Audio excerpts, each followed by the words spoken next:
Dadangu tisabona jira aromon manini fanne dufaga fambiyo bare.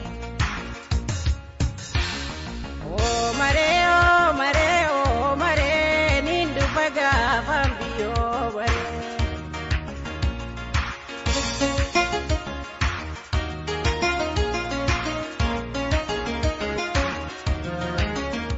Arra khanar kamnu as hora harsadeetti Oromoon waggaatti allama ayyaan irreechaa kabaja. Irreecha malkaa fi irreecha tulluu kan kabajamu yoo ta'u birraan barihee ganni dabree hawaasni Oromoo tokkummaan irreecha galataa kan itti galateeffatu irreecha hora harsadeeti. Arra bakki itti argamnu kun hora harsadeedha kan Oromoon bahaa dhihaa kaabaa kibbaa tokkummaadhaan bahee waggaatti birraan barihee dukkanni gannaa dabruu isaatiin wal qabatee waaqa kan ittiin galateeffatu hora harsadee irratti argamna. Horri harsadee yeroo irreechaatiin alatti yeroo biraa bifa kanaan bareedee kan jiru akka ta'e ni beekama. Nutis arraan tana irreechaaf nageenya tokkummaa Oromoo dokumantarii jiru isin biraan gahaa jirru kana keessatti malkaa ardaa hora harsadee daawwannee tijirra.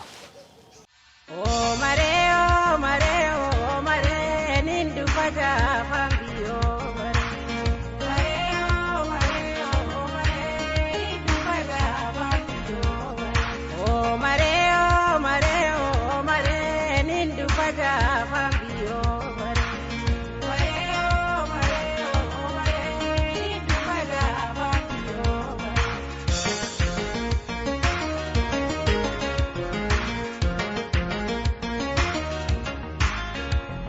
Adan sabak ya garabi garuma ikabtuinuma itu pada fambiyo bare.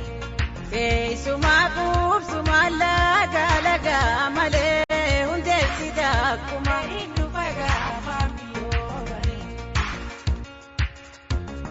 O mare o mare o mare nindu pada fambiyo bare.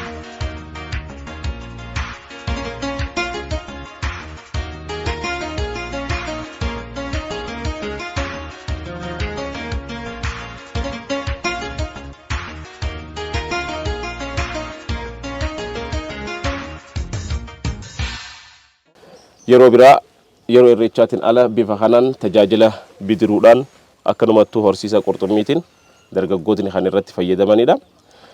Hawaasa keenya hawaasa Oromoo biratti immoo bakka irreechi itti gaggeeffamu birraan ganni dabree baga booqaa birraatti ceetan waliin jechuudhaan galataaf bakki itti dhufanii hawaasni bahaa dhihaa kaabaa kibbaa tokkummaan itti irreeffatu hora harsadee guddichi isa hangafa waggoota kuma hedduuf ardaa jilaa irreeffannaa ta'uudhaan tajaajileeti jira.